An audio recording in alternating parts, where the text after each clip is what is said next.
नमस्कार, जय शिवराय सगळ्यांना. तर तुम्ही विचार करत असाल, की ह्या आरशासमोर वगैरे उभे राहून पावडर वगैरे लावून कुठं चाललाय मी आणि प्रत्यक्षात चाललो आहे कालोस्तवलाच म्हणजेच जत्रेला. तर ही जत्रा उसगाव येथे आहे आणि मी आणि प्रतीक्षा चाललो आहे तिकडंच. तर तुम्ही पूर्ण व्हिडिओ बघा. तुम्हाला पण दाखवतो, की इकडची जत्रा वगैरे कशी काय आहे ते आणि मंदिर पण दाखवतो. तर स्किप न करता पूर्ण व्हिडिओ बघा.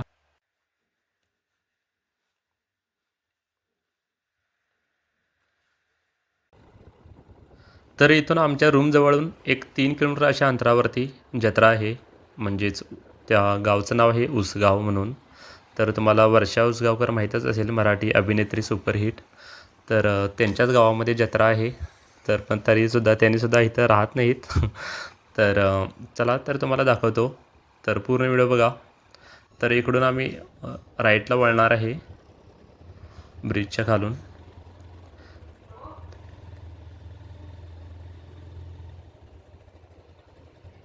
तर आता आम्ही इथून लगेचच 5 मिनिटामध्ये पोचणार आहोत जत्रेमध्ये. तर पूर्ण व्हिडिओ बघा मित्रांनो, स्किप न करता. आम्ही आता पोचलो आहे उसगाव येथे आणि तुम्हाला इथं बघू शकता घरं वगैरे दिसत आहेत आणि साईडला दुकान वगैरे आहेत. समोरच बघू शकता महाराजांची मोठी स्टॅच्यू आहे, मूर्ती आहे. ती आत्ताच ह्या वर्षी 2025मध्ये बसवलेली आहे. तर बघू शकता किती मोठी आहे. तर आता संध्याकाळचे 5:30 वाजलेले आहेत, म्हणून जरा अंधार पडलेला आहे. म्हणजे आता ह्या दिवसामध्ये लवकरच काळोख होतो आहे. तर बघू शकता गाड्या वगैरे किती आहे तिथं पार्किंगला वगैरे, लेफ्ट साईडला वगैरे, राईट साईडला दिसत असतील तुम्हाला. आणि समोरच मोठा पाळणा दिसत आहे. तर आम्ही पण इथं गाडी पार्किंग केलो लेफ्ट साईडला. बघू शकता गाड्या वगैरे आहेत, मोठ्या टेम्पो वगैरे. तर काही हरकत नाही, चला तर मग आता जाऊयात जत्रेमध्ये. तर सर्वात आधी आम्हाला रोड क्रॉस करावा लागेल. तर इथं बघू शकता हा स्टार्टिंगचा पॉईंट आहे गल्लीचा आणि इथं बघू शकता श्री आदिनाथ देवस्थान. तर ह्या मंदिरचं नाव आहे आदिनाथ देव. तर आदिनाथ कालोस्तव असं म्हणतात इथं उसगावमध्ये. तर इथं बघू शकता साईडला वगैरे जत्रा भरलेली आहे. तर तुम्हाला तर माहीतच आहे, जत्रा आहे म्हणजे मोबाईल, कपडे वगैरे सगळं भरपूर भरलेलं असतंय.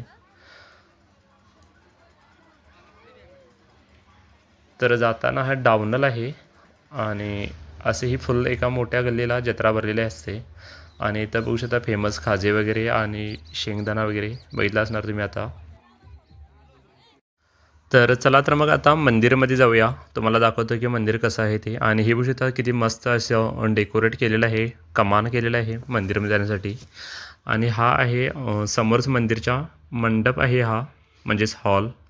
जर इथं इथं नाटक वगैरे असतं आहे तेव्हा इथं असतं आहे मंडपमध्ये. तर गोव्यामध्ये प्रत्येक ठिकाणी जर तुम्ही बघितलात तर मंदिरच्या समोर एक मोठं मंडप असतो आहे बांधलेला, हॉल म्हणजे ज्याला हॉल पण म्हणतात. तर इथं बघू शकता इथं स्टेप्स वगैरे आहेत आणि लेफ्ट साईडला फुलं वगैरे घेऊन अगरबत्ती वगैरे बसलेले आहेत विकण्यासाठी, म्हणजे जे कोणी मंदिरमध्ये जातात त्यांना घेण्यासाठी.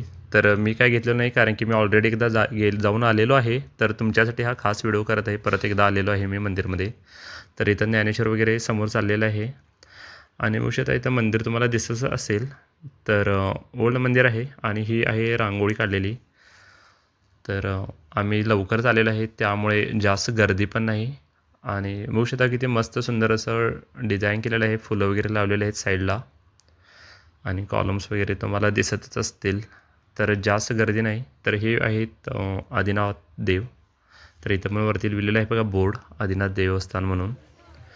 प्रतीक्षा बघूया काय काय खरेदी करत आहे. तर मी तिला 1000 रुपये दिलो अगोदरच, जे काही तुला हवं असेल ते घे म्हणून. कारण की तुम्हाला तर माहीतच आहे, लेडीज मंडळीचं लवकर हा शॉपिंग होत नसते. तर त्यांना आणि आणि ज्ञानेश्वरची वाईफ म्हणजेच वहिनीला वगैरे इथं आम्ही ठेवून जात आहे. आता काय लागेल ते तिने घेऊ देत. श्रेयांश श्रेयांश कुठे बघा फोटो हाय कर बघा, हाय कर. प्रतीक्षा आणि वहिनी दोघीजण शॉपिंग करत आहे आणि मी आणि ज्ञानेश्वर काय करू म्हणून आम्ही दोघं फिरत आहे इथं श्रेयांशला घेऊन. श्रेयांशला गाडी पाहिजे होती म्हणून गाडी घेण्यासाठी आलेलो आहे आम्ही. तर गाडी घेण्याचं हे श्रेयांशवरती डिपेंड होतं. तर फायनली श्रेयांशने एक थार घेतलेला आहे. तर काही हरकत नाही. तर इकडंच वगैरे गाडी वगैरे घेऊन झालेलं आहे आमचं. तर इथं बघू शकता प्रतीक्षा वगैरे पण आलेली आहे. तर आणि सगळी शॉपिंग वगैरे झालेली आहे. तर चला, तर कसा वाटला व्हिडिओ नक्कीच कमेंट करून सांगा. Bye bye.